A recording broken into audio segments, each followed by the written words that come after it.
வணக்கம். இன்றைய முக்கிய செய்திகள். ஈரோட்டின் அருகில் இருக்கும் முத்தூர் நகரில் இருக்கும் அக்ஷா நேச்சருக்கு இன்று நாம் வந்திருக்கிறோம். அதை பற்றிய ஒரு செய்தி தொகுப்பை இப்போது பார்க்கலாம். விரிவான செய்திகள். ஈரோட்டின் அருகே 30 கிலோமீட்டர் தூரத்தில் இருக்கும் முத்தூர் நகரில் அக்ஷா நேச்சர் எனும் இயற்கை முறையில் தயாரிக்கும் பல பொருட்களை தயாரித்துக் கொண்டிருக்கிறது. அதில் முக்கியமாக அரப்பு ஷாம்பு மிக பெயர் பெற்றதாக இருக்கிறது. அதை பற்றி அக்ஷா நேச்சர் மோனிஷாவிடம் நாம் கேட்டு தெரிந்து கொள்ளலாம். வணக்கம் மோனிஷா. வணக்கம். எப்படி இருக்கீங்க? நல்லா இருக்கேன். அக்ஷா நேச்சர் ஆரம்பிக்கணும்னு உங்களுக்கு எப்படி தோணுச்சு? கண்டிப்பா என்ன அப்படின்னா, எனக்கு இதுக்கு முழு காரணம் என்னோட குழந்தை தான். ஸோ அவளுக்காக தான் நான் ஃபர்ஸ்ட் ஆரம்பிச்சேன்.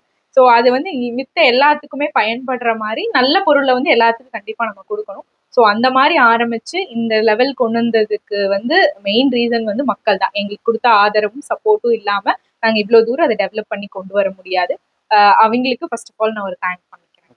உங்களுடைய விரிவான செய்திகளுக்கு, தகவல்களுக்கு நன்றி மோனிஷா. நல்லதே நினை நல்லதே நடக்கும் என்பதற்கு எடுத்துக்காட்டாக மோனிஷா திகழ்ந்து கொண்டிருக்கிறார். மீண்டும் மற்றொரு நிகழ்ச்சியில் சந்திக்கலாம். அதுவரை உங்களிடமிருந்து விடைபெறுவது சுஜாதா பாபு. வணக்கம்.